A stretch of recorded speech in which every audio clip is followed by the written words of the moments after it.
It's getting late in the event. All right. Robert Pearson with a chance to go up 4-1 here, shooting on the 8 ball.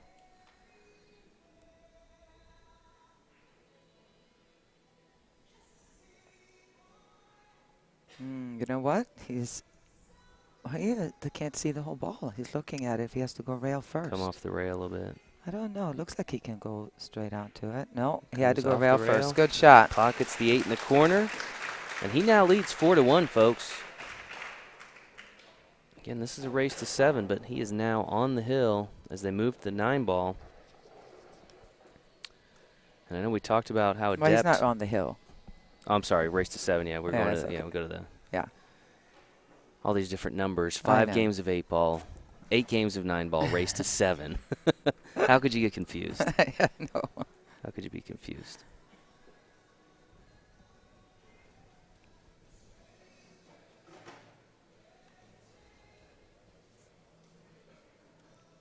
I know that Ernesto and his teammates Brent and Yeri would love to get that championship ring back from 2015. Yeah, well, I know Brent was on the team. I don't think Yuri, although some folks know him as Alex back home, Alex Calderon. I don't think he was on the team in 15. I think they had a different teammate, but 2 of the 3 are original, so trying to regain that title, take it back to Texas. Oh, boy, does he have Wow. a powerful break. That is going to be... Oh, wow. You know, when you make Wow. 4 balls on the break, you would think you could get a shot. It's not bad. It's not It's bad. that just doesn't seem right, does Yeah. it? Not bad, but yeah, you're right. Right behind that 9 ball. Wow.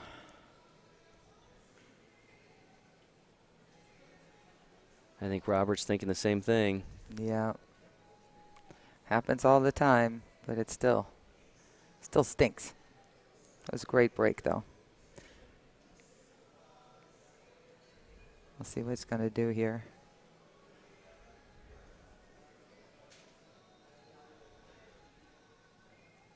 Cue ball, it's way too close, and so is the 2 to jump this, I would think, unless he's got an incredible, jump and just jump up, because more than likely if he gets it up and over the 9, even though it's so close, chances are good it's going to fly over the 2 Yeah. ball as well. Yeah, as we mentioned at the outset, jump cues are allowed in this Masters format, so we'll see if that comes into play, but doesn't look like on this shot.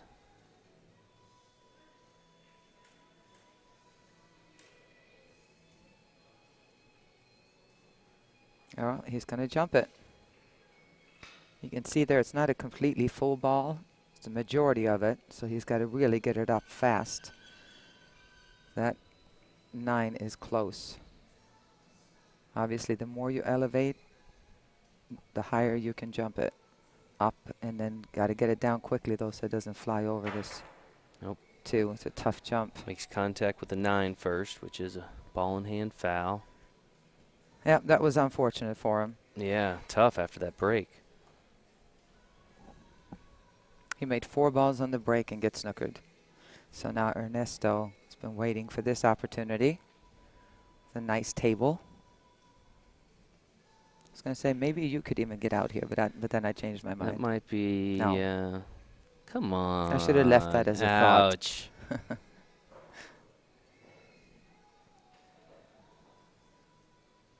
All right, just come straight out for the combo. 6, 8.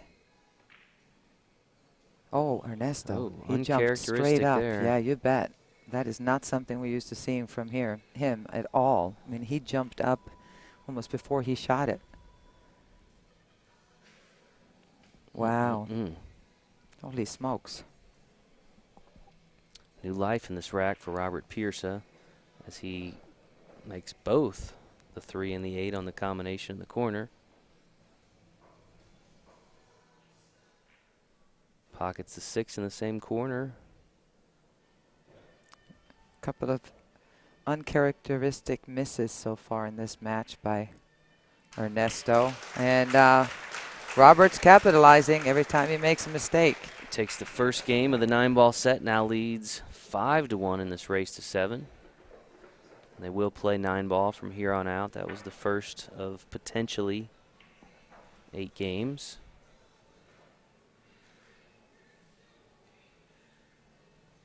And you can see the difference that just such small mistakes can make in the overall score of this match. I mean, Ernesto won maybe 2 mistakes, and here we are 5-1 because these guys, when given the opportunity to capitalize on mistakes, rarely, Yeah, and as well as Robert is playing, as well as he's breaking, that last rack he just got unlucky. He made 4 balls on the break and didn't get a shot, but, he's the kind of guy he could string 4 or 5 racks together. Somebody's asking about why he was allowed to shoot the cue ball into the rail and then try to jump. I think that was a push shot, which push shots are allowed in Masters, right? Robert had a little bit of a push off the cushion, and then I think Ernesto declined. Yeah, we do allow push out in Masters, so just like in the pros. So that's what you were seeing there. Yeah. Happened fairly quickly. I think Ernesto immediately waved it off and said no thanks, which was the right move because, as we saw, the foul occurred there, but Ernesto just couldn't capitalize. So another strong break here by Robert.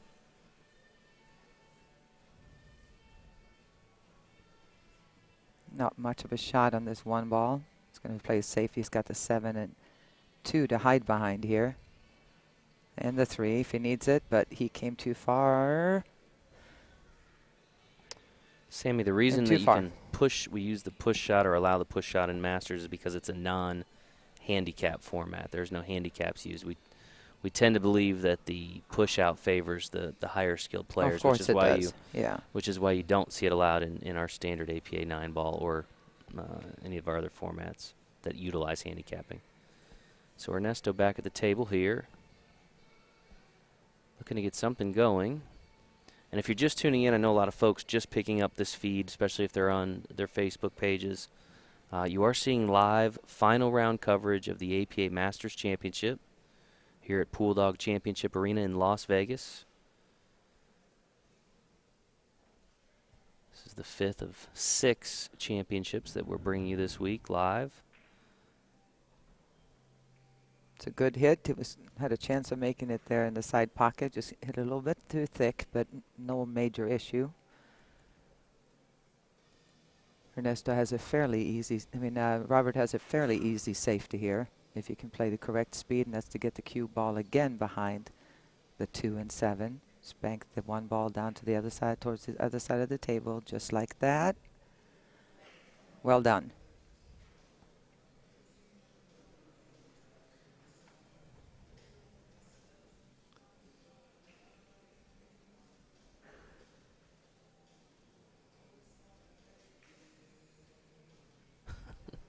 Someone said Ernesto wins enough of these things. We would like to see Robert win. So, is there such a thing? I get the sentiment. I get the sentiment.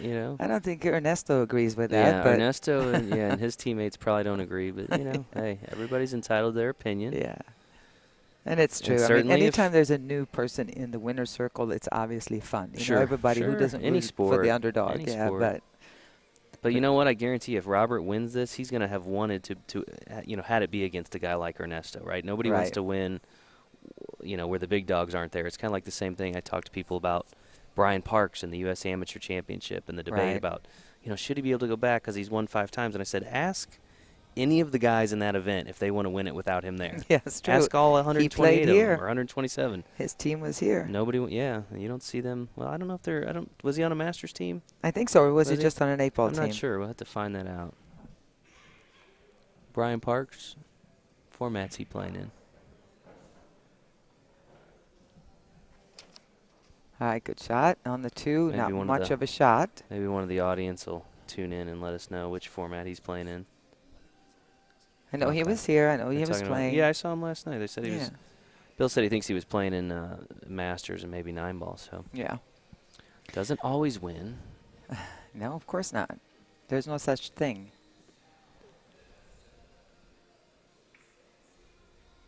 All right, he's going to be looking at a billiard here, I think. I don't know if he can hit the 2-ball thin enough. You would have to hit this 2-ball so thin it would barely move to be able to get to the 9. I'm not sure he can. But if he can, at least try it. If it's going to has a chance of it, he could play a double shot. No, it's no way, no way. He's going to play safe and draw the cue ball back up here. With a lot, he was trying to get behind the 7 there.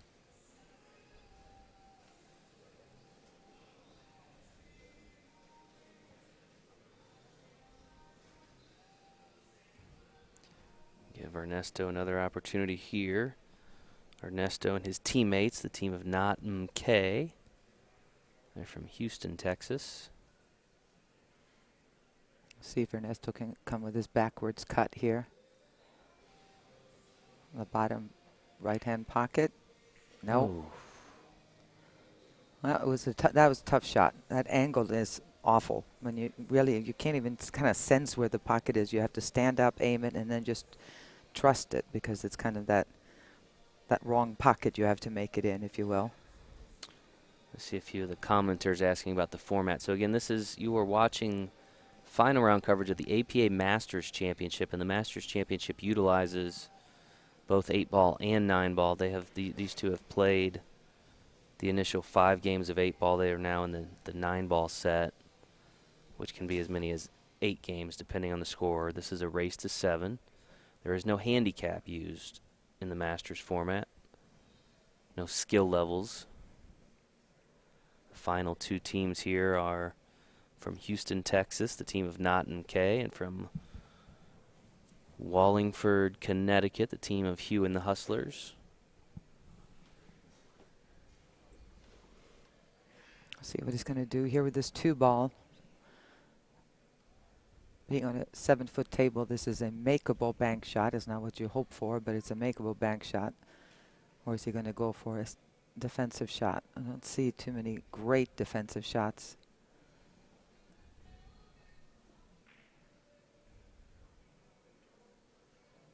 Oh, that was about as good as you can do right there. He's left a combination here on the 8. These teams are competing for $10,000 first place prize. The runner-up will take home $5,000.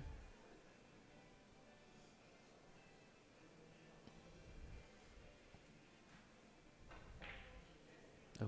Nice try. No, Nancy. These are the last 2 that are playing. If you're talking about the Masters, this is the finals. She was asking about a couple of players if they're still in it, but no. Bill, if you go to CompuSport.us or if you go to poolplayers.com and you click on the World Pool Championships information under the tournament info, you can find CompuSport there. But that's how you would look up the player you're asking about. So if you want to find out how a player finished in this year's tournament or how a team finished, you can utilize CompuSport. Again, that's CompuSport.us. We'll put it here in the comments so you can click directly to it if you'd like. He might be looking at a billiard here. Could possibly play the cue ball off the 2 into the 9. Yeah, there it is. Beautiful. There it is. Ernesto picks up his second game. Now trailing by just 3. He will also have the break.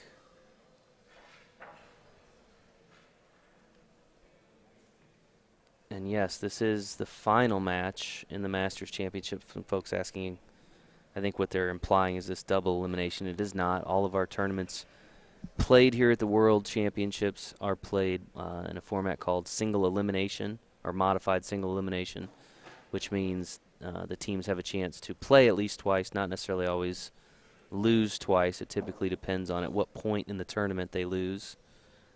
Typically, the earlier they lose, the better, right? Because they can still advance. But Yeah, we think once 2 you get a weeks little having further a in, tournament, 2 weeks is long double enough. elimination, yeah, we'd have to get new.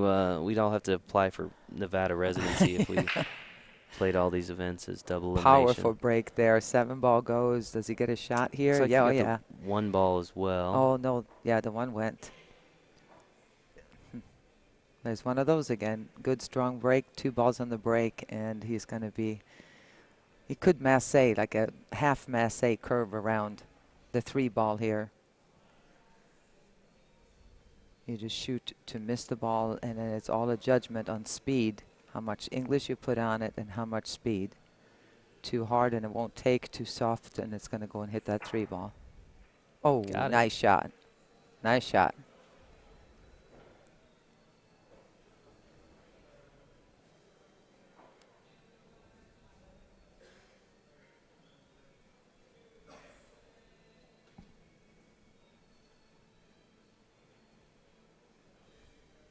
Nice natural position here. It's going to come around 3 rails.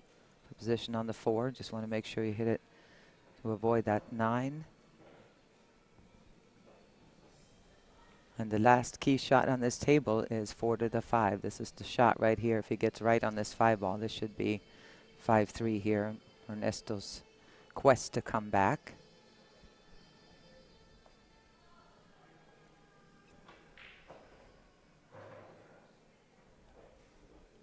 This table is fast compared to what we're playing on in the other room. They are pretty speedy. I think these guys have all played 3 rounds today, too, if I'm not mistaken. I think there was a quarterfinal round this morning and then the semifinals this afternoon and final round this evening. So, been a busy day. Of course, still a lot of action going on in the 8-ball World Championship down the hall. I walked in there earlier today. I saw they had pulled part of the room. It's kind of a little bit smaller than it was. And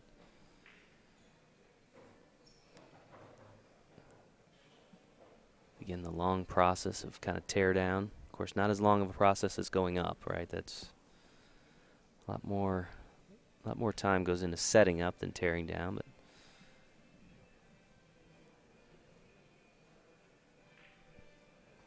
Ernesto pockets the 6 in the side there. I thought he would roll that up for the side pocket, but that he left himself a tough shot. I'm not sure what if he just got quick on that, was afraid of drawing it too much, or I'm not sure how he decided to get that position on that 8-ball. Those are tough, you know, when the cue ball and the 8 are that close together and it's got a long way to travel. It's like that. It looks like the pocket is farther away than it is, and it's kind of hard to judge. So, huge opening for Robert. Danny, you're asking about the tables. So as the event wraps up, they start pulling the tables out and they go on to trailers for semi-trucks, and they are taken out of Las Vegas, and some go back to Colorado where High Country Promotions is based. Some of those tables go off to other events throughout the country.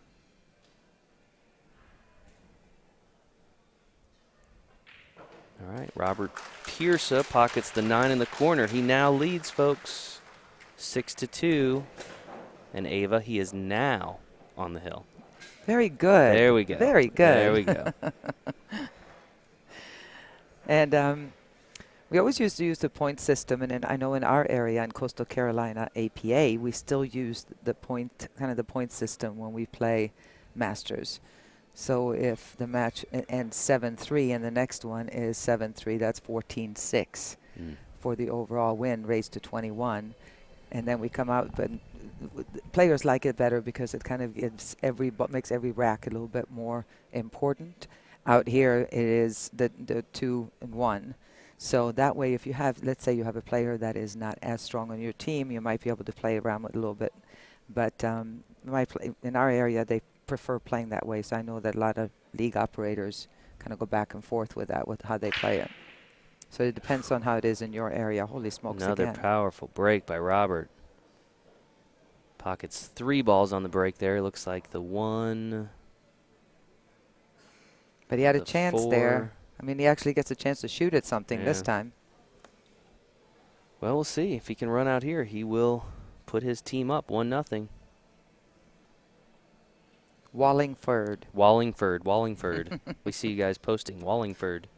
They forewarned us that depending on where you are and from Connecticut, people will say it differently. So if we are Got close to his work here. Got this combo for the win.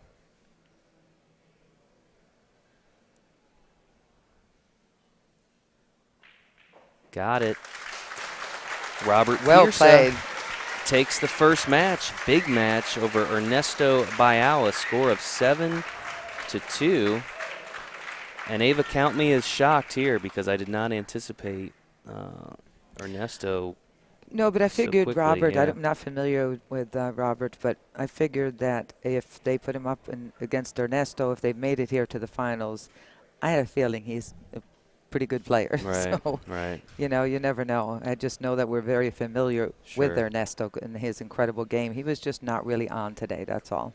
All right, folks, while we have a moment, while these teams decide who they're going to put up next, we're going to hear a word from our sponsors at Pool Dog. Tired of the same old when you're buying billiard supplies? Come shop with the big dogs at PullDog.com. You want pool cues? We've got over 700. Balls, cases, accessories, no problem. Want help with your game? How does hundreds of free training articles sound? Want to shop offline? We'll mail you a free catalog. Hit us up online, PullDog.com, or call 866-843-3294.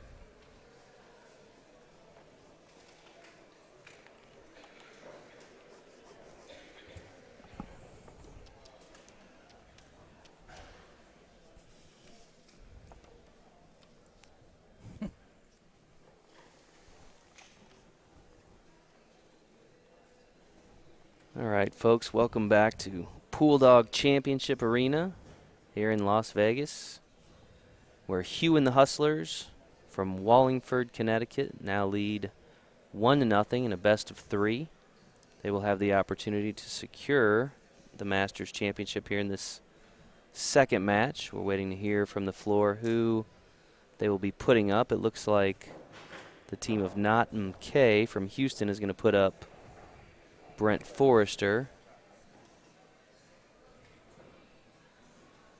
We'll wait to see who Hugh and the Hustlers put up. But now is a good time to remind folks that if you're interested in competing in next year's APA World Championships here in Vegas, now is the time to get involved. We have our fall sessions forming. You can go to our website, poolplayers.com. You can join right there, right now. Don't delay. Get involved in the fall session. Come join Ava and I next August out here, right? Come up and say, hey, I listened to you. I You did told what me you to come said. out. Here I am. I'm ready to party, all right?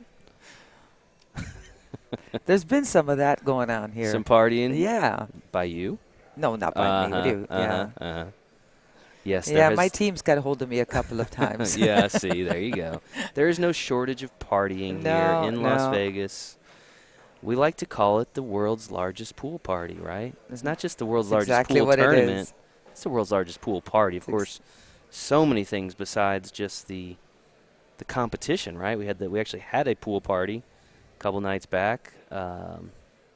Obviously, lots of professional players out here that doing exhibitions or just here in the area that are interacting with fans.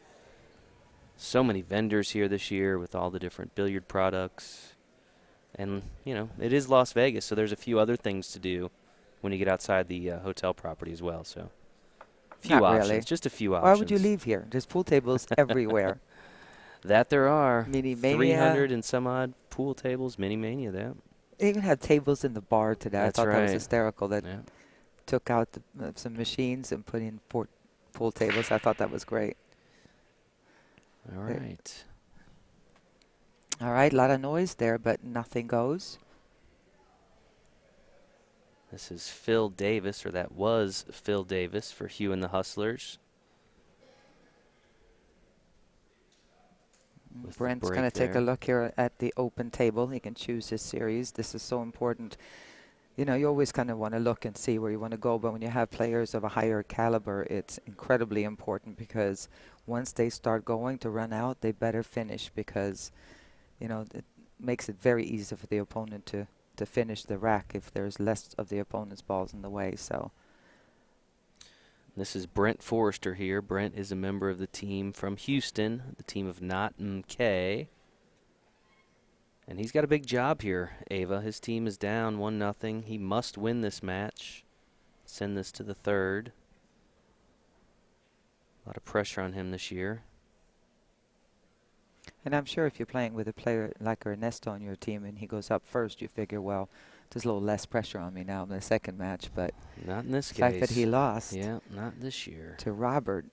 I mentioned Brent was also a member of that team in 2015 that won with Ernesto. So, again, a lot of experience here at the Masters.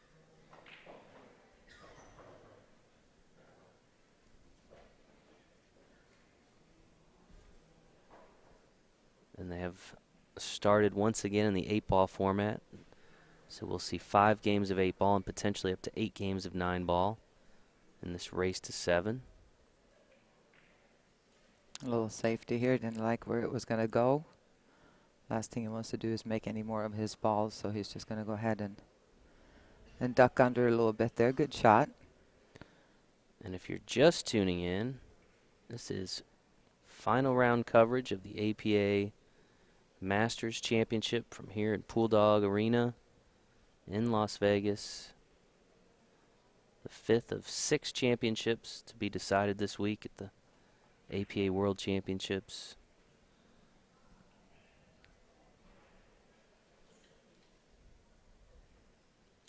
We've mentioned, I should say, a few times this in Masters play. There is no handicapping, no skill levels utilized.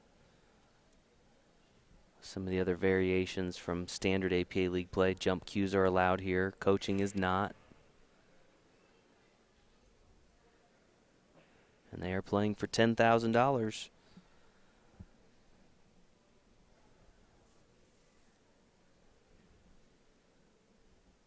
Brent Forrester currently at the table.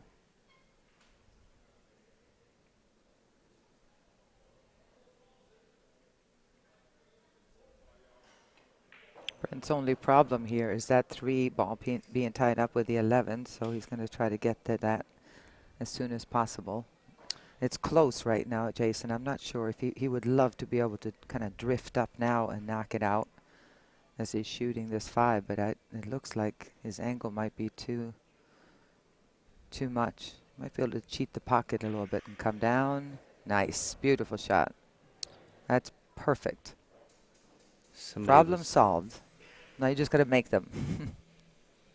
Yeah, somebody was asking about how they decided to start in 8-ball. So basically they lag. The winner of the lag has the option of either breaking in the first rack or choosing the format of 8-ball and 9-ball. So that's how that works.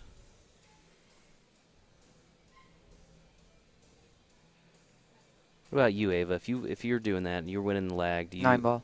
So you take the format and not the break? Because I've always heard the better players say, "I never give up the break." Well, oh, that's right. You got to give up the break. I don't get to play because of the pro status. Right. Anybody who Just has out pro of curiosity, status, yeah. I don't know. I'm a stronger 9-ball player than I am 8-ball, so that's why I went there right away. Would I prefer? But giving out the break in 9-ball, yeah, no, probably not. No, I would have to choose the break, I think.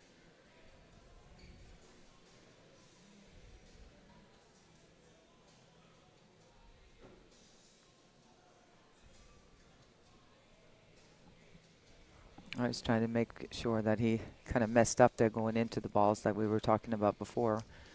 8-ball all of a sudden got tied up with a 14. So everything was wide open and he kind of created a problem for himself here. You may want to go into me. If you shoot the 7-ball here, you can draw it with a little bit of low left and break them open from where he is now. Just go 1 rail and up and back a little bit.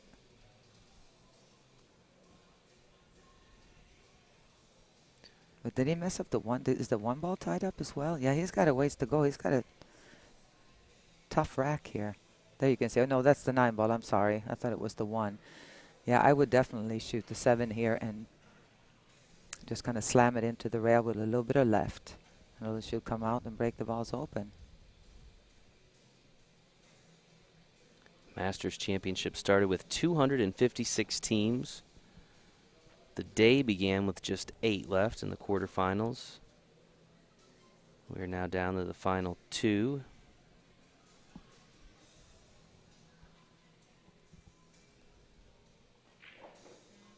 There you go. Nice shot. Got a little bit unfortunate here as far as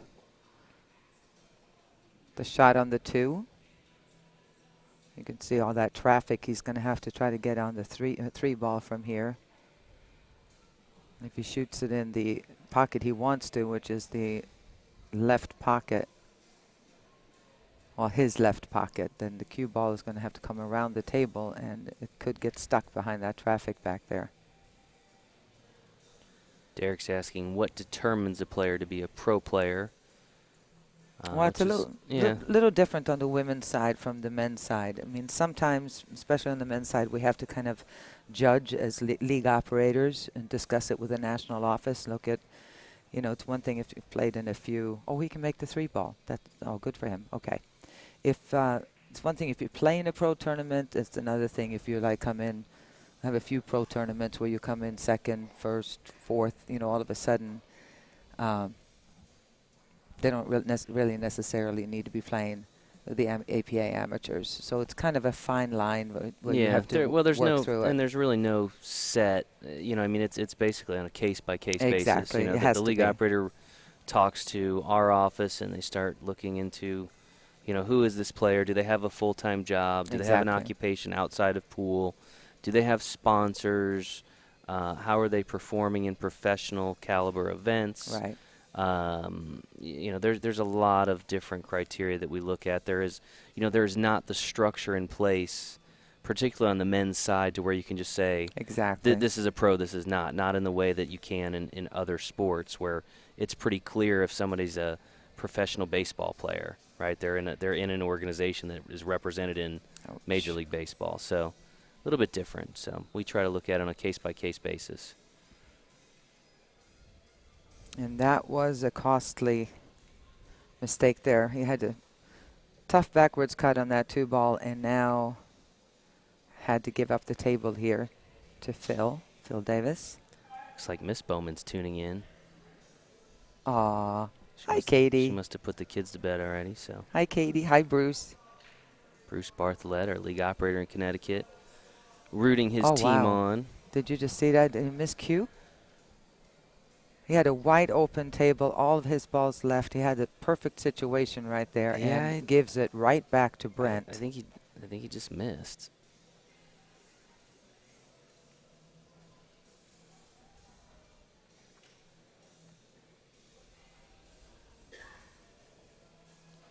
This is Brent Forrester at the table. Brent is a member of the team MMMMMMKA out of Houston, Texas.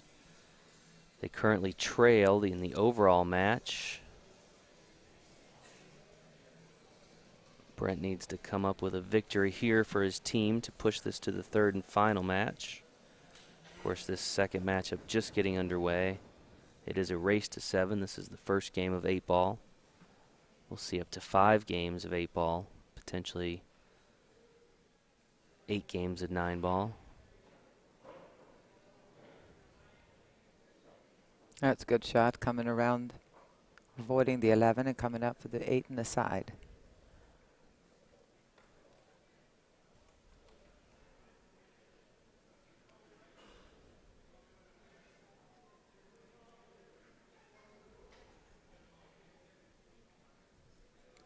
Somebody from Guadalajara is tuning in. Hello to you.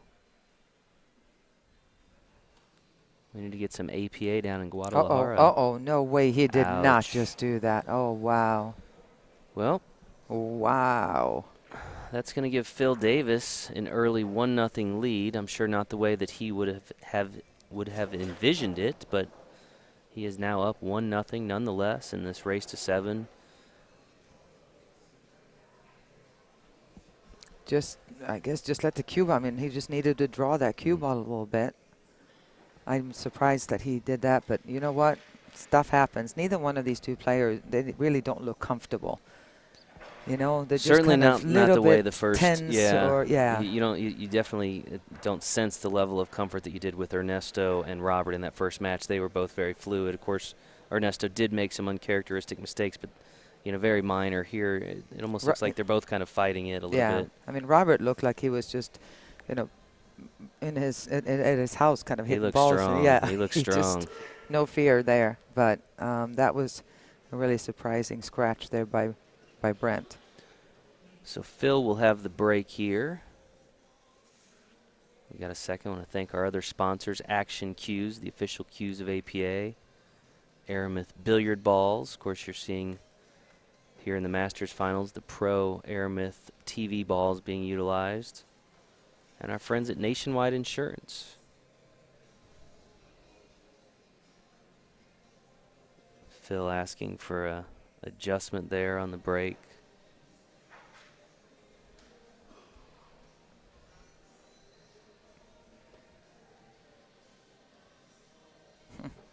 Thank you, Murakumo. I hope I said that right. Murakumo.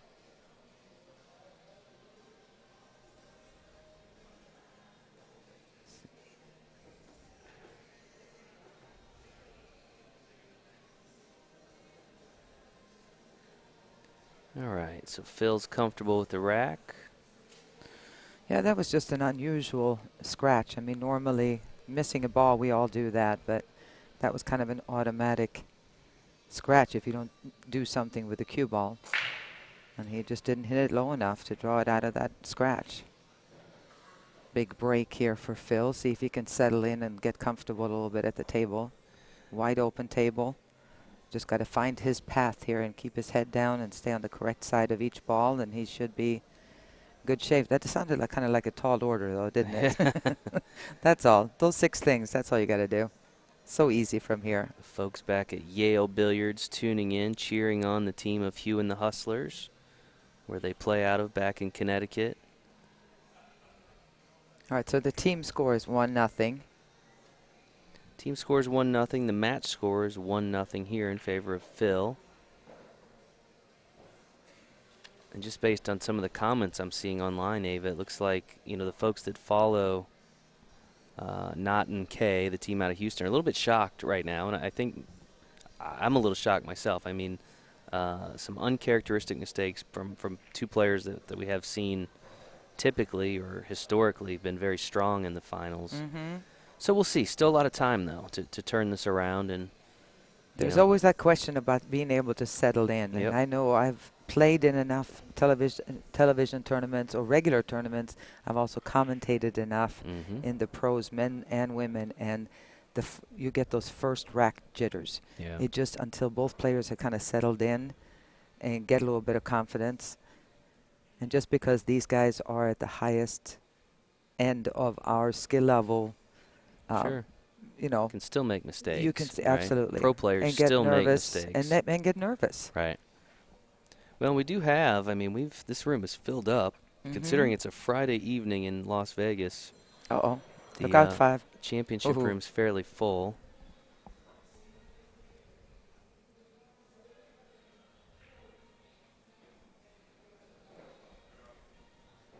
And he made quick work of this rack, didn't he? Just that 8 ball in the side pocket should be no problem at all. He was looking for his pocket marker there.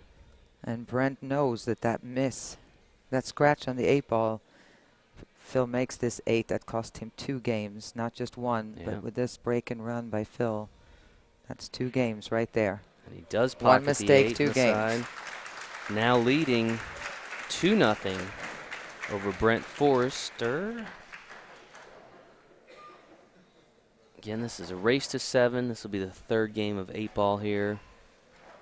Phil will once again have the break. But, yeah, like you said, Ava, that's a good point. That 1 mistake results in a 2-0 deficit for Brent. It's pretty often how that happens, that you make a mistake and it costs you, instead of 1, it's 2, maybe even 3 or more games. Yeah, at this level for sure. The only thing bad about this game is now you have a chance to sit in that chair and think about Yeah. it. You know, in tennis, you just kind of go up and then you just run around and you hit the next ball. But here you have time and just sitting down quiet and thinking about the mistake you made. Right. And that is one thing you have to work on. I don't care if you're a beginner, if you're skill level 1 and 9 ball or 2, if you're, you know, all the way up to a 9 or pro, I don't care what level you are, you got to figure out a way to forgive yourself. Pretend you're your own coach. Talk to yourself the way you would if you were coaching someone else. That's the only thing that, you know, so that when you do get back to the table, whenever that's going to be, you're ready for it. Right. And with a positive attitude, I might add.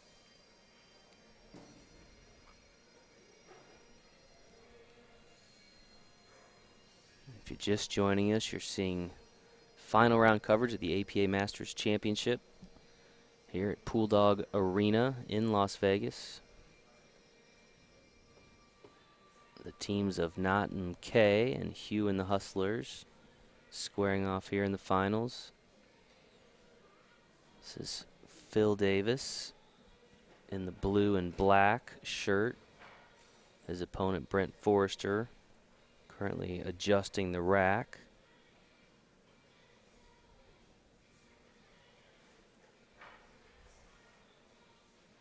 Of course, at this level of play or skill level of these players, they are very cautious about the rack and the gaps and things like that. They Oh, yes, definitely. maybe more so than you'd see on league night or even with the lower skilled players. Yeah, I mean, you always want to make sure that the balls are as tight as possible, obviously, to get a good reaction for the balls when you break. And like you said, it's going to be more closely watched usually and have more impact with somebody that breaks the way these guys do and that have the power to then run out.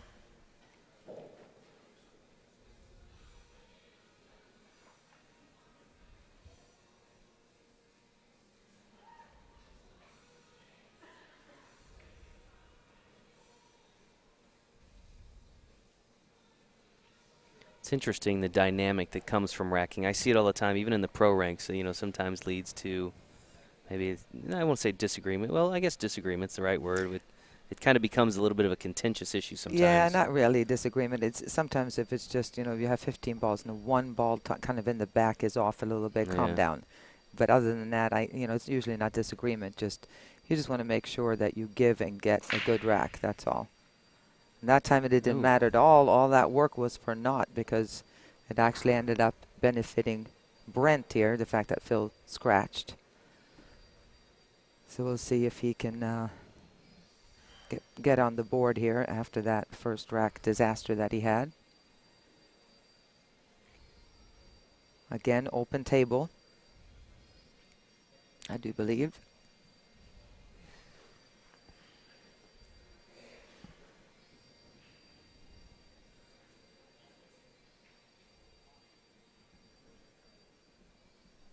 These teams competing for $10,000 in prize money. Runner-up's going to take home $5,000, so essentially the difference of a $5,000 swing here. But I think most importantly to these guys, the trophy, the title, the recognition. It's always about that. The money comes and goes. Sure. But money's good too. Don't get me wrong. Yeah, there's nothing especially wrong with when money. you know, especially in a town like this. The more, the better.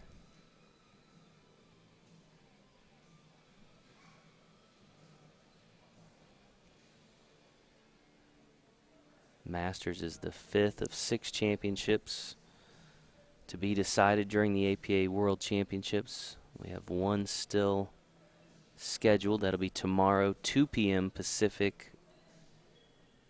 For those of you that want to tune in, again, we will be live streaming the APA 8-Ball World Championship. That'll be, you can watch that here on Facebook Live if that's where you're joining us. It'll also be on our YouTube channel. That's youtube.com/APA Leagues. You can also watch it on our website, poolplayers.com/live. So there's no excuse, Ava. There's plenty of places to watch. It's a true story. You just got to make sure you schedule some time to do it. So if you like our Facebook page or you subscribe to our YouTube channel, you can make it easy on yourself. You get a notification as soon as we go live. Make life a little bit easier on yourself.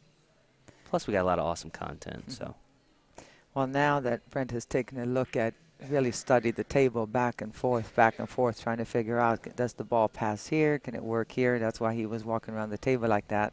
He knew all along there was ball on hand behind the line, but he wanted to kind of assess the table from all different sides here. The combination looks like it will go in that corner pocket after choosing the stripes.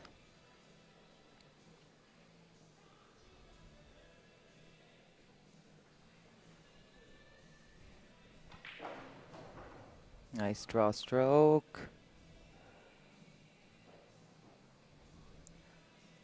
We'll see if he's going to get that 10 ball out of there now. Not sure if that's... I think I would want to take that 10 ball and get rid of it.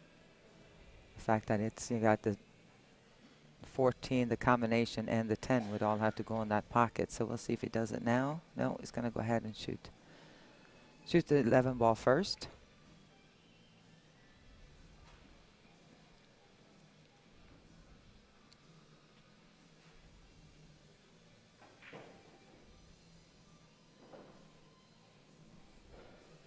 Brent does pocket the 11 ball in the corner there.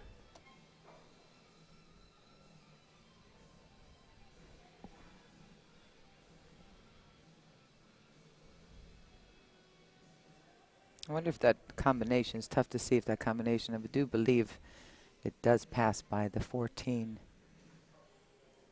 Oh, he's going to get the 14 first. So 14, 10, and then the combo. Oh, oh, that was close. Flirting with disaster right there.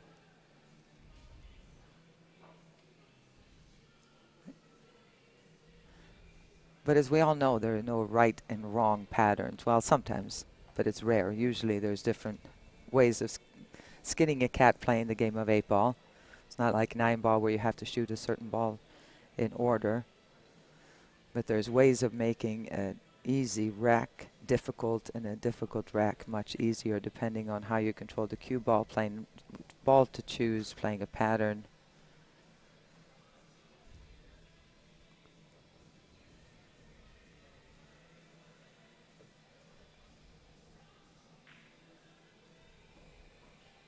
Pockets the 10 in the corner. All right, and we see here. Problem with this, I don't think he can hit it too firm because it's not. Doesn't look like it's dead straight in. It looks like it is favoring the side rail. If you hit this firm, it could jaw, even though the pockets are pretty loose. But he's got to do something with position. Oh no, it was too straight. All right, he's in good shape. And perfect spot to get back for the 8-ball. Some folks asking about the payouts and things from the different divisions. And we've included a link here in the comments. If you want to click on the event program, you can also access that at poolplayers.com. But that'll give you kind of a breakdown of, depending on where people finished, what the payout was. But all adds up to about nearly 1.3 million, 1.277,000 and some change. So lots of cash paid out this week. Still a lot of cash to be paid out. Of course, the 8-ball World Championship tomorrow. It'll be $25,000 on the line. Well, he's put himself in that kind of position a little bit again. He's going to really look at this because if you follow this, you could hit the 1 ball. You would have to hit it real soft and you'll stop on the 1. Any speed at all, it could glass off the 1 and it could be bad news. But he went into the 7. It's one of those kind of, after what happened a few games ago, in the first rack, I'm sure that Brent thought about it, looked at it, and really made up his mind. He said, I can't do this again. All right, so Brent Forrester is on the board. Now trails by just a game to Phil Davis. Phil will prepare the rack, and while he does, we'll take a quick look at a word from our friends at Pool Dog. Tired of the same old when you're buying billiard supplies? Come shop with the big dogs at PoolDog.com. You want pool cues? We've got over 700. Balls, cases, accessories, no problem. Want help with your game? How does hundreds of free training articles sound? Want to shop offline? We'll mail you a free catalog.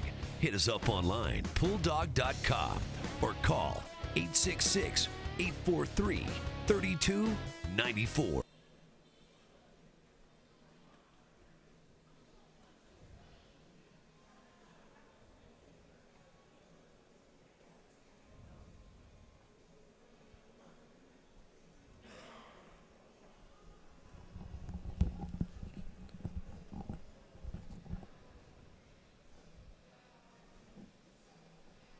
All right, welcome back to final round coverage of the APA Masters Championship from Pool Dog Championship Arena in Las Vegas. Phil Davis finishing the rack. Brent Forrester taking a look. Looks like he's comfortable with it. Prepares to break. And we're underway in our fourth game of 8-ball. Brent pockets the 1.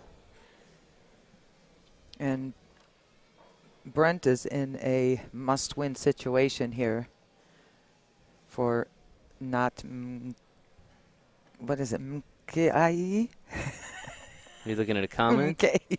Oh, from that, yeah, not MK. Not MK. Not MK. They got a lot of M's in the Ernesto MK. took a loss to Robert, Ernesto Forster, and, Ernesto Bayawa. Yeah. Took the loss to Robert Pearson. That's in what the it first is. match. So the team of Hugh and Hustlers leads 1-0. They also lead this current match 2-1. And it's best 2 out of 3 total match. Yep. So if Phil Davis gets to 7 before Brent does here, it's all over, folks. But we got a long way to go, and Brent is currently at the table.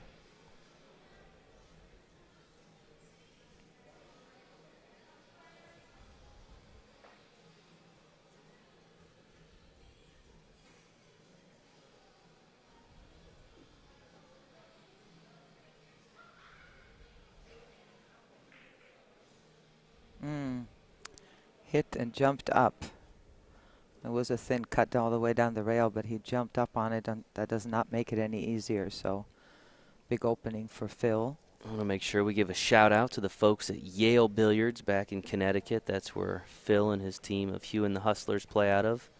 Also want to give a shout out to the folks at Big Time Billiards there in Houston.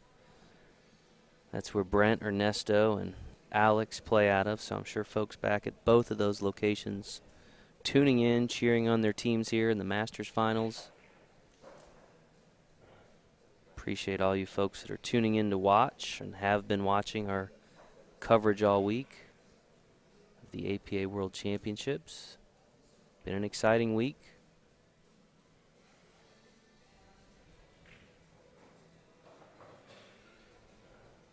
He looks like he's solving this rack well. That 14 ball is going to be an issue that he wants to fix here. I don't know if you want to go for it here, but you can see both the 15 and the 14.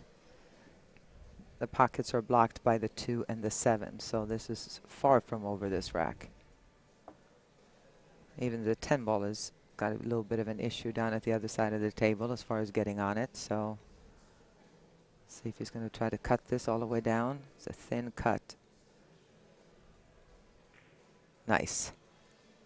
Really Very nice. nice. Pockets that 14 down in the corner.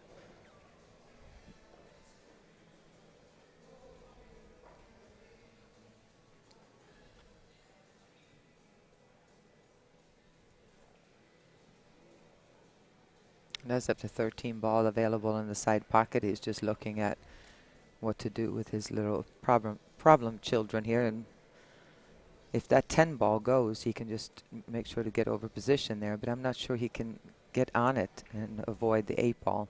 It's difficult to tell from here and on the screen.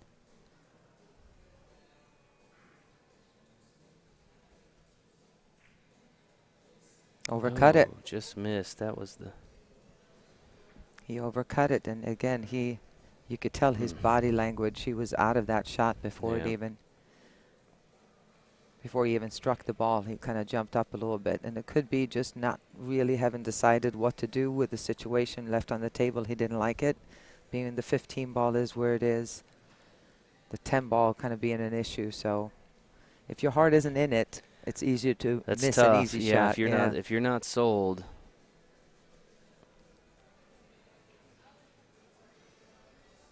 Now we got Brent back at work again.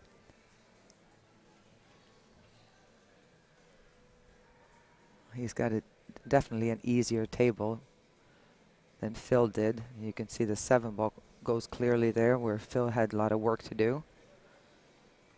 Everything is open, but you just got to find the pattern here. He would love to avoid hitting that 10 and 8, because why go into him if you don't have to? That could create problems.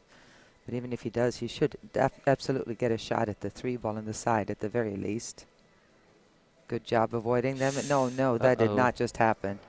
It Oh, did happen. wow. Scratches in the side pocket, Yeah. and that's trouble.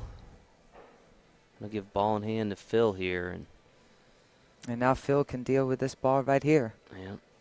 Dream situation, being able to get ball in hand on the 1 ball that was really creating a lot of trouble for you. And you can see there, this angle, you can see that the 10 ball is makeable without fouling on the 8. So he's got everything down at that side of the pocket. I mean, that table, sorry.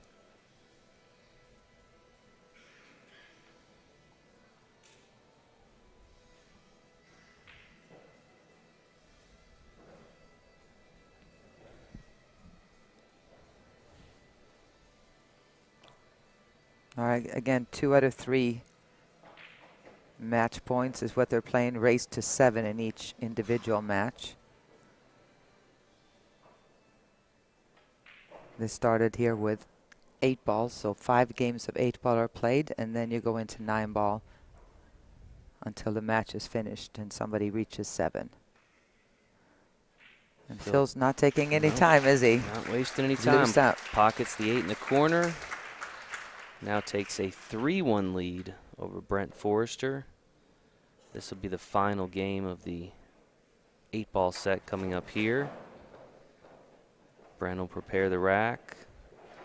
Phil will have the break. Well, we've got a few moments. Do want to remind folks, if you're interested getting involved in the APA Masters Championship or the APA Masters format, or you're interested in coming out here to our World Championships to compete in any of our great events, you can go to our website, poolplayers.com. You can join. Now is the perfect time to do that as we have our fall sessions, I should say, kicking off around the country here in the next few weeks ahead. So perfect time to get involved. Don't wait. And who knows, maybe we'll see you here in Vegas next year.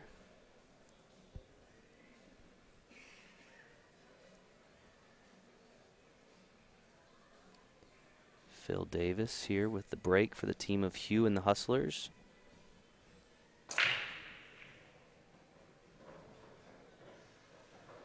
The breaks here have been quite impressive.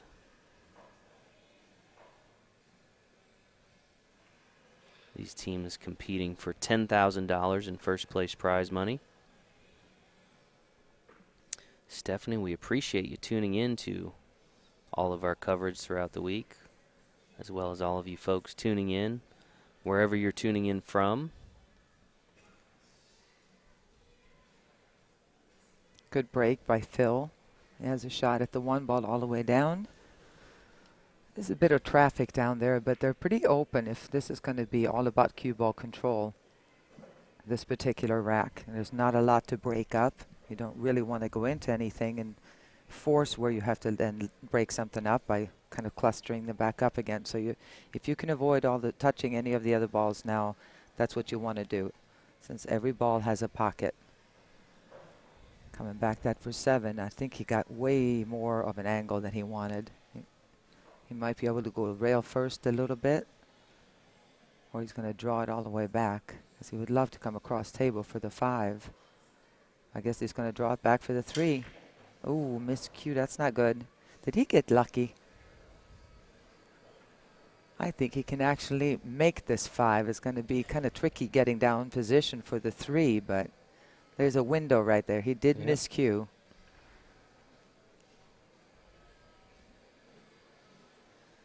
Not thrilled with that one. Yeah, Phil, a member of the team of Hugh and Hustlers. They're from Wallingford, Connecticut. Yeah, overcut it. They are currently leading 1-0 in this overall match score.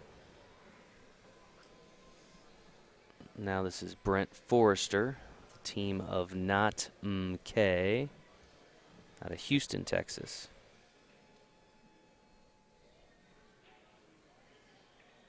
And I should clarify this discussion about table and marking with the money. If you're playing an APA match and you put down a quarter and you look at your opponent and you mark the pocket with a quarter, or that's nothing, and nothing is wrong with that. What we don't obviously want you to take if you have a wad of money and put it down as a marker, because we don't want anybody to get the impression that you're gambling during an APA match. Right. But that rumor about the money and marking, and also a piece of chalk, you can mark it with a piece of chalk, especially if it's your own private chalk. If you use a regular chalk, you don't have anything else, as long as you look at your opponent and you say, I'm marking it with the chalk, and you actually put it right there and make it clear, that's fine too. The main thing is to really mark it and point out where you're going to play your 8-ball. Yeah. Ulysses, I think you're I think you're exactly right. I don't think any of these teams want to win on any kind of technicalities like what was marked on a pocket. And hopefully nobody does. It's interesting, though. The Masters guys never seem to have the elaborate, like, pocket markers like some of the other amateurs that we see. You know what I mean? Some of them have, like, really thought-out pocket markers. These guys are like, whatever, let's just play. True story. You know?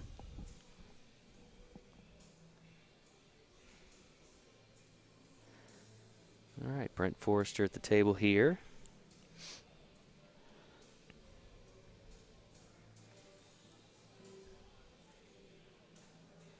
And Brent definitely has the advantage right now because of all the balls that he has left on the table. He just needs to come with that first big shot here.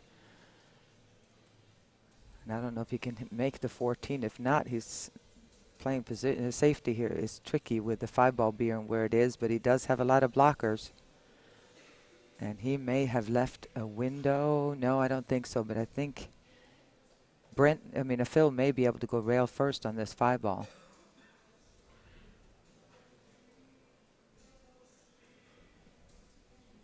Looks like there's just enough because the 5 is higher up. So he can go fairly high on this rail and still make contact and make the 5-ball and stay right there for the 3. Oh, nice. Yeah, he would have loved to miss the 3 there, and he would have had a straighter shot, but he went from being snookered to having a shot on the next ball, so all is good.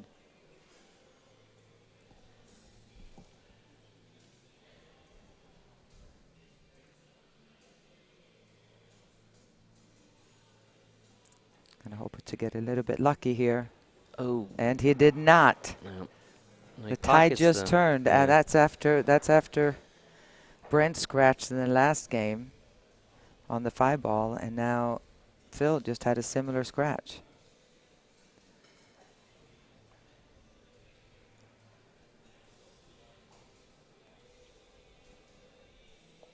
All right, so we'll see if Brent can capitalize. Again, we've seen some mistakes from the team of MMMMMMMKA. Not so many mistakes from Hugh and the Hustlers, but again, we've talked about it. I mean, we saw in the first game there, one mistake leads to a 2-0 score, and so it's very easy for the tides to turn, if you will, on small errors. And Brent played okay, but he has just had 2 big mistakes. He scratched on the 8-ball in game number 1, and he scratched on the 5-ball in game number 4, the game before this. So he appreciated Phil returning that favor, I think, so he can get to the table and kind of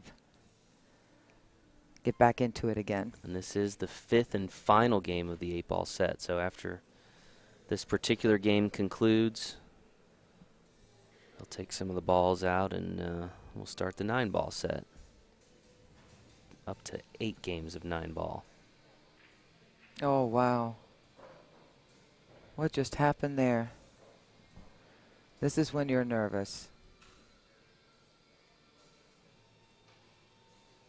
Oh, I thought it was on the 8-ball. I apologize. I thought he meant to roll it up there. That was my bad. That was my bad. I thought he was going to play position for the 8. but it was Phil that Yeah. was heading towards the 8 ball. That's all right. My bad. We've been here a long time. It's been a lot of days. We've watched a lot of pool. We've talked about a lot of pool. Well, once in a while I try to look down onto the notes, the and comments things, to see if there's it's some. easy to lose track. We can answer somebody some stuff. So yeah, Brent's on a roll here.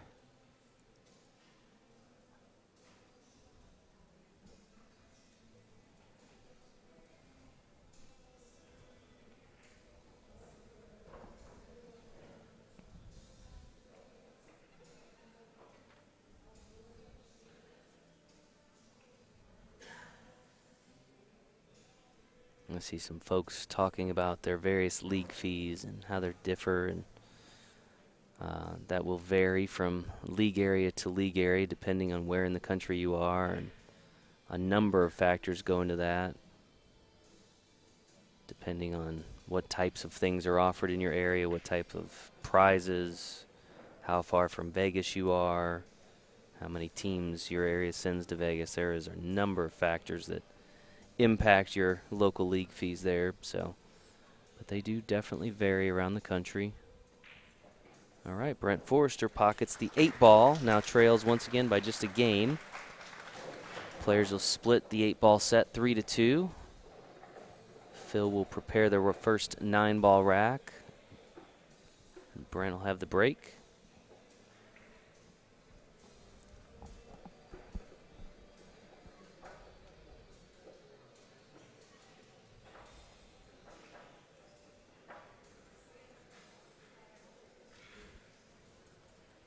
Again, we'll be back tomorrow, 2 p.m. Pacific, with the final event here in the APA World Championships. Of course, the granddaddy of them all, if you will, the 8-ball World Championship, $25,000 on the line in that match.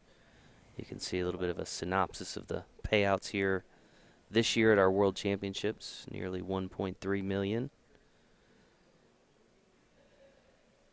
Kind of the schedule of events that we've had this week. Of course, we have one more to go. Again, tomorrow, 2 p.m., but that is Pacific time. So if you are on the East Coast or in the Midwest, plan accordingly for the time change. Should be an exciting finale to what has been another outstanding event here in Las Vegas. Lots of happy faces, a lot of packed hallways and casinos. Again, some conversation about the rack. Make a few adjustments. And 9 ball as the breaker, you really want to make sure that the top 3 balls more than anything are tight, and that there's no space. And for the racker, you want to make sure the bottom 3 in particular are tight. I mean, obviously, in a perfect world, they all would be, but sometimes there can be a little gap. But if there's any movement back there, then 9 ball could go flying. Mm-hmm. And 9 ball goes in any pocket here. It's a winner game.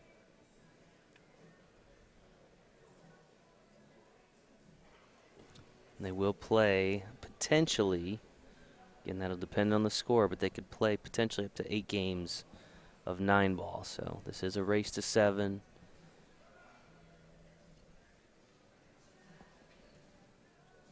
You're seeing Phil Davis of the team of Hugh and the Hustlers play out of Yale Billiards in Connecticut. He is trying to get that rack just right for his opponent. No, Thomas, it's Thomas Colmer asked the question here, if you have to be a professional to join or a ranked player. Actually, the APA is the exact opposite. Yeah, can't be a professional player. No. It is an amateur league, and the majority of the league is a handicapped league where you have a skill level from beginner all the way up to the likes of these guys, but in Masters there are no skill levels. It's just play straight out. Right. 8 ball and 9 ball.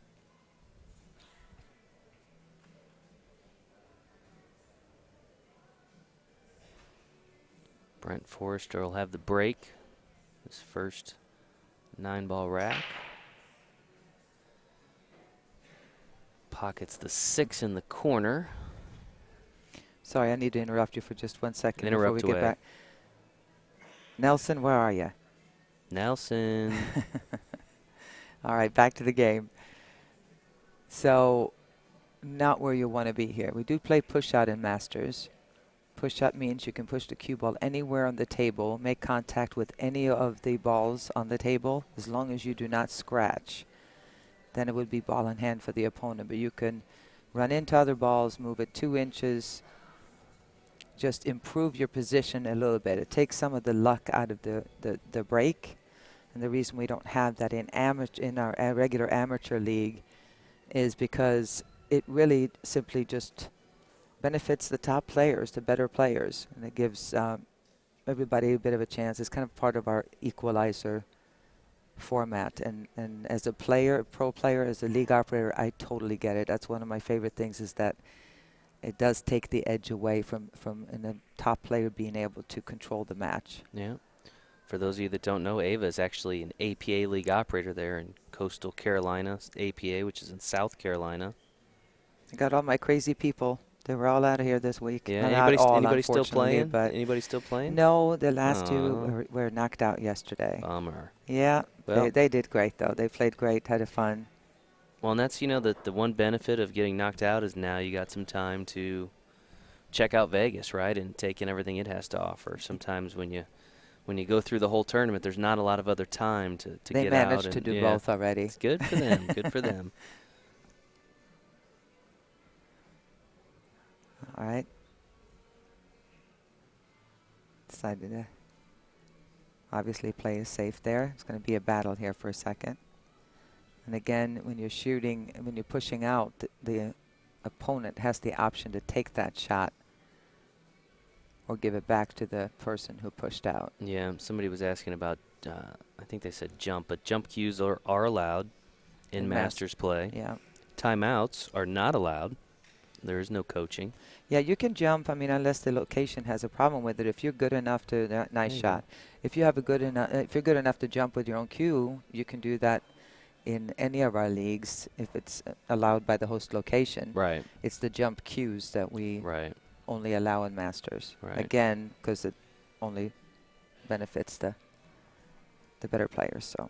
Someone was asking about where the teams are from. So this is Phil Davis of Hugh and Hustlers. They are out of Wallingford, Connecticut. Their opponents out of Houston, Texas, the team of Not MMMMMMMKA. You're seeing Brent Forrester now at the table. He is a member of the team Not MMMMMMMKA. Again, they are out of Houston.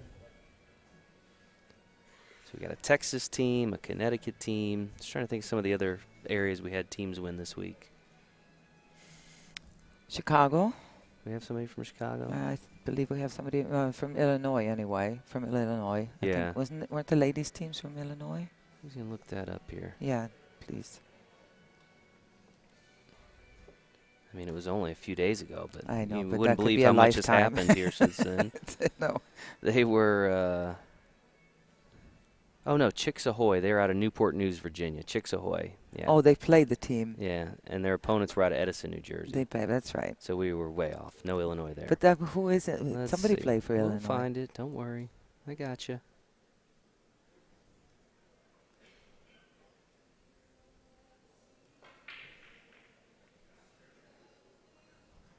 Drew that ball back nicely. Oh, it was Jack and Jill. It was Stumble In, our See, favorite. I knew. And by the way, In. Stumble Inners, we're waiting for our T-shirts still, just so you know. That's right. They were from Godley, Illinois. Thank you. And I want that Stumble In T-shirt. Well, that was a good hit, but this has left Brent with a good opportunity here to run this rack. It's not a hanger out, that's for sure. Of course, we had our very first team from Japan. They took home the 9-ball World Championship. They were from Osaka, Japan.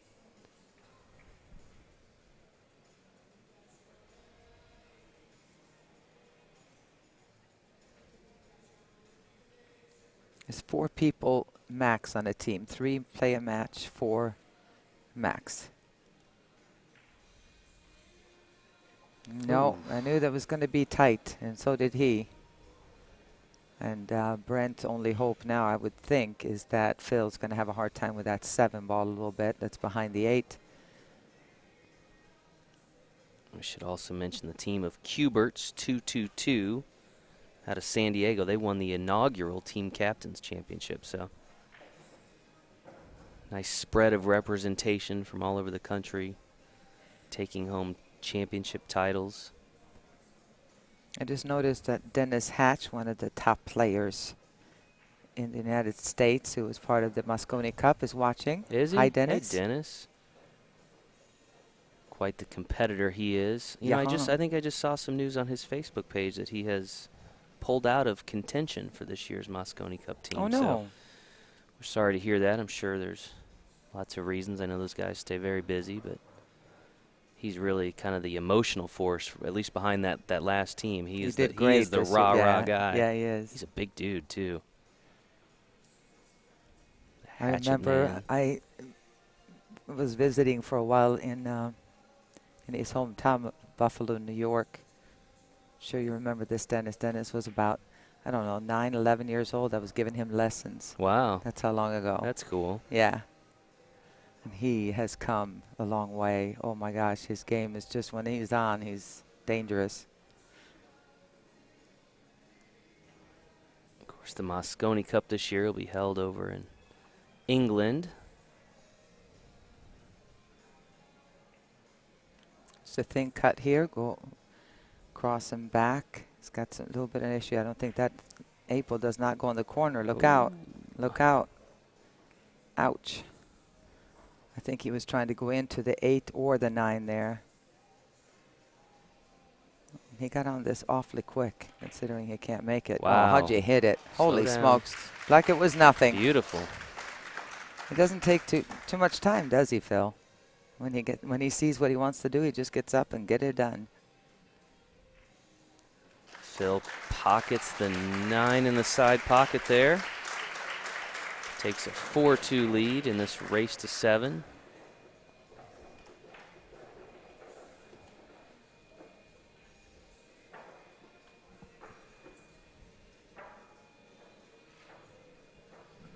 Again, Phil and his teammates on Hugh and the Hustlers. They are out of Wallingford, Connecticut. They play out of Yale Billiards. Looks like they actually took a loss in the tournament in the second round. Of course, we talked a little bit about the format of modified single elimination, where you are guaranteed to play at least twice, not necessarily always lose twice. If you're going to lose, it's better to do it early on, which is what happened to them. So they fought back through the 1-loss bracket, whereas the team of Knott and Kay, the Houston team, they're actually undefeated thus far. So 1-8 on the break. Great break. And is that 3 going to be in play? No, that's exactly where you want to be. We looking at a run out here? We're looking at a run out here. I would be absolutely floored if he didn't get out. 6 to the 7 is the only little bit of a homework he's going to have to do. But at that point, it'll only be a couple balls left on the table, so I can't see that being a problem. We are playing on 3.5 by 7 foot valley tables. That's the tables that are used throughout the tournament. The 300 and some odd, I think 340 is somewhere around the number that we had this year. But they are all 3.5 by 7 foot tables. There's no possible way we could fit that number of 9 foot tables in to the space we have here. And that's if we could find somebody with 349 foot tables. I don't know of anyone like that. And if we had a lot more time to set up, because the 9 foot tables do not move quite as easily as the 7 footers. All right, now we're going to see here what he's going to decide, or what he can do. If he's dead straight in, he can't do obviously that much with the cue ball.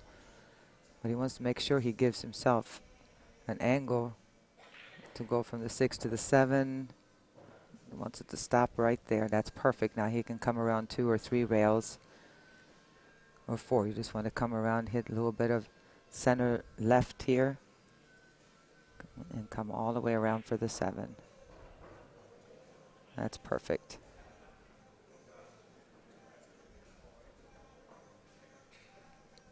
And Phil can smell it now, I think.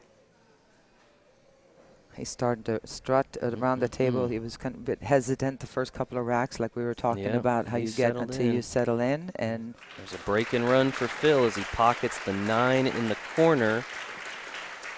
Now leads by a score of 5-2 in this race to 7. So Ava, anything can happen, but boy, we're getting dangerously close to point of no return here for Brent. It to is. Put something together quickly. But it's an interesting thing because, especially now that they're in the game of 9-ball, if Brent could loosen up a little bit, get a chance at the table, loosen up, make some balls on the break, you know, these guys can run 4 or 5 racks, and all of a sudden, anything can happen. Not over till it's over. Yeah. Once again, Phil will have the break. This is a winner break format. Phil's taking a look at the rack. Looks like he is satisfied with it.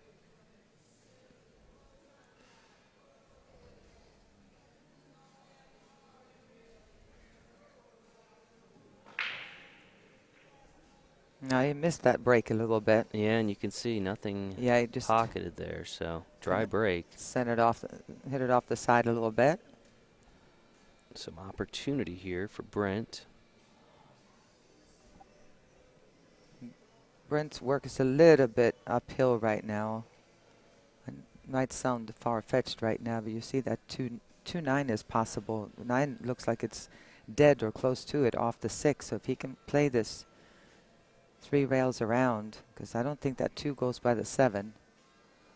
If it does, he doesn't have a major issue with this rack. But if the 2 does not go, then that's the way I would at least look at going. On the way he's cueing it, looks like the 2 does go past the 7. No. Oh. I'd still take a look at that 9. You know, it's very difficult because it can be an optical illusion when you're not right at the table and you see it above. Yeah. But it looks almost like the 9 is dead off the 6 ball, and if it is, all you have to do is touch it. If you can hit thin enough on this 2. Looks like that's what he's looking at. Well, gonna take a look from another angle at least. Throw a little more chalk on the tip there.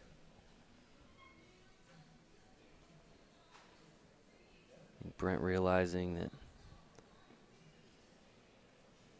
the window of allowing mistakes is kind of up here, so wants to make sure. That's a good shot of it. I really think that he must not think he can hit it thin enough.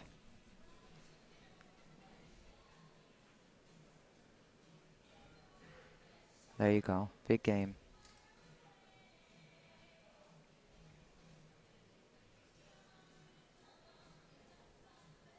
This doesn't look 100% sure.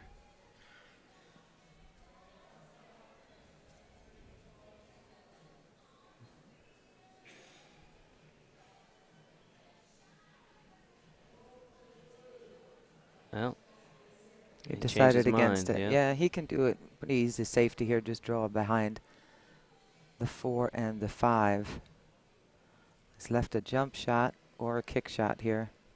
I don't know. He just, I have a feeling he didn't feel like he could hit that 2 ball thin enough or something. He wasn't feeling it 100%. We saw that earlier in the match where, you know, if you're not sold on it, don't take it. Nope. So if it's 50-50, you go offensively. But if the shot just isn't there, don't try to force it. I'm going to bring Phil back to the table. Phil, a member of the Hugh and Hustlers out of Connecticut. And it looks like he is waiting on his jump cue. So for those of you that are fans of the jump shot, it looks like we're going to see here one momentarily. A nice shot of the championship, Pool Dog Championship Arena. A lot of folks joining us here on a Friday evening. Kind of a surprise, just given the fact that it is Friday here in Vegas. So much to do. Yeah, but this is the Masters. Oh, yeah. Everybody here, loves pool Sure. and loves watching the Masters when these guys. But, the good thing, Ava, is because you and I and Steve and the crew are bringing this to the folks, it's there forever. That's right. You can sit at the slot machines and still play There or you watch go. this. Yeah. Is that what you're saying? You can watch it from the nightclub. You can watch it from the restaurant. You can watch it from your Uber.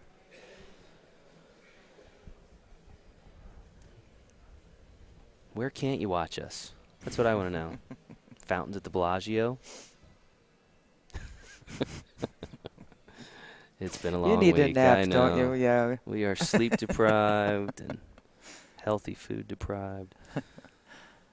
Okay, we're looking at the combo here. Again, this is Brent Forrester. Brent, a member of the team MMMMMMKA out of Houston.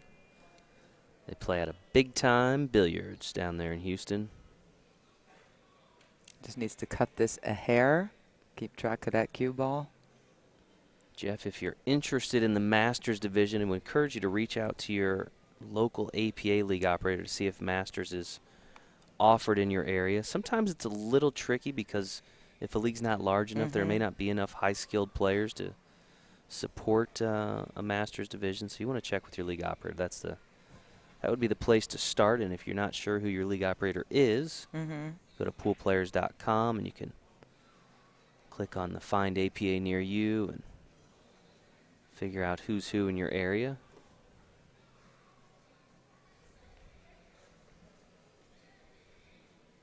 It seems like every time we put one of these formats on the stream, everybody's interested. Well, how do I do that? Because, maybe it's not something they're familiar with or not something that's necessarily offered in your area. We had so much excitement for Team this from our lower skill or mid-skill level players that we actually started a mini Masters league in our area. Mini Masters. Yeah, you have to be a 5 or less in 8 ball, 6 or less in 9 ball to start, and the whole team has to stay within 15. So and they have. That's been a lot of fun too. It's kind of a player-created thing, and we said, listen, whatever you guys want to do, you let us know. We'll work out the requirements and everything else. So that's a once-a-month kind of league. I tell you, the format I really loved that we had earlier this week was the new Team Captains Championship. Oh, that's the greatest. Holy cow, that was great to watch. So exciting, that particular match. If you're tuning in now and haven't had a chance to watch that Team Captains Championship, I'd encourage you to go to our YouTube channel or go back on our Facebook page. It's great. And watch that match. Very exciting. Very much a turn of events that occurred. And I don't want to spoil it for anybody, but great match. A lot of great matches, but that one really for me stood out in particular. And we're looking at another one here, and Phil is going to try to put even more of a hurt here on Brent if he makes this 4 ball. And hits it with no more than medium speed. He should be able to run the cue ball into this 5, or he could draw it kind of down into the cushion and come up because the 5 does go in the side pocket. But it's a strange angle on it, and if you don't feel comfortable here, you shouldn't be afraid of playing the safety either and just kind of freezing it behind that 5. It's a strange angle. Not for Phil, it's not.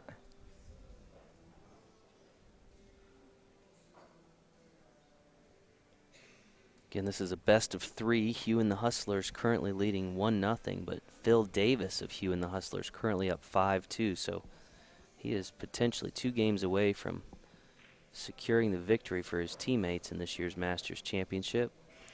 If he can run out this rack, he will be on the hill. Not just for this win, but for the entire match, and who takes home the trophy on top of it, because that would make it 2-1 in overall matches. He's really going to take his time and look at this, though. Making the 6 ball, he can do that in the side with no major problems, but really we need to keep track of the cue ball here so it doesn't go rail into the rail and then behind the 7 and scratch. So he just had to play that just right. Very nice. And the to the audience, the light. Approve, yeah. Some applause. It's been very quiet in here thus far for this match.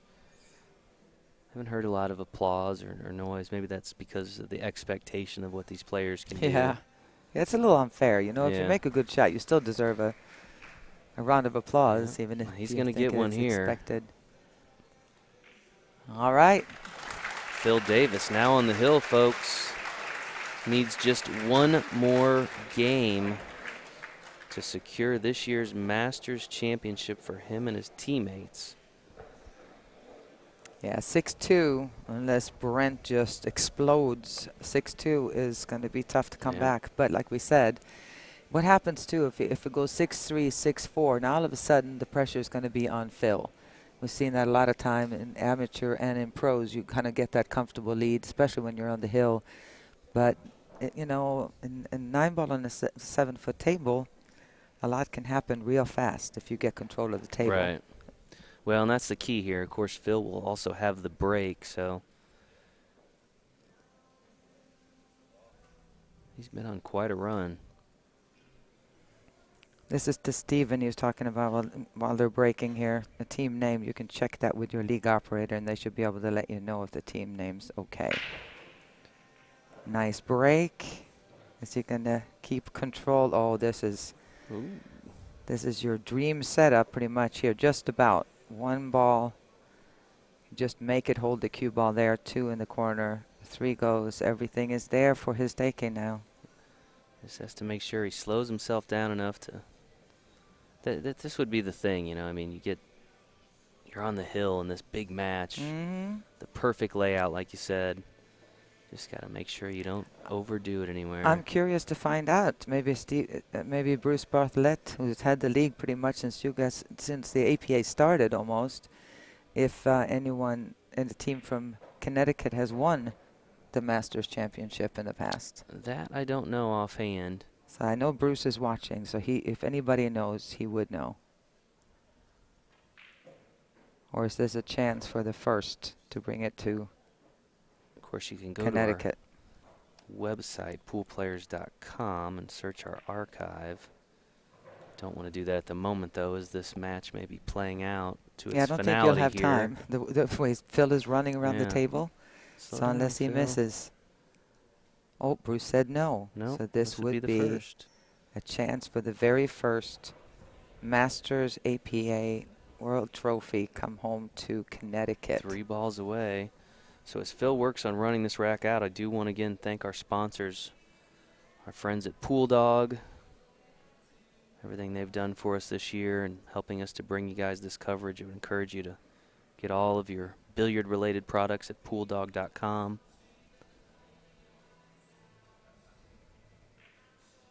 Did he put enough English on it? He did.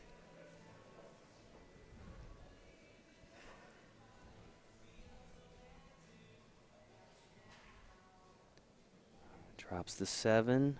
Oof. And Phil's teammates are sitting there halfway out of their chairs. All right.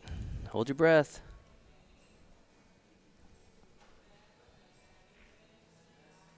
And that's it.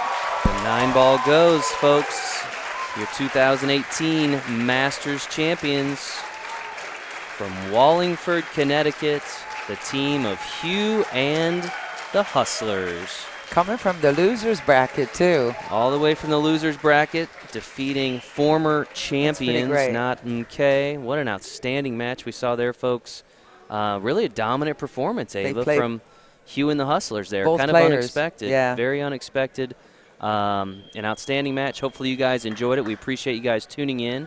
Just a reminder, we will be back tomorrow, 2 p.m. Pacific, with the grand finale, Ava, the granddaddy of them all, the 8-ball World Championships. So we hope you guys will come back and join us tomorrow as we close out the APA World Championships. For now, we're going to say goodbye from Pool Dog Championship Arena, and thanks for joining us.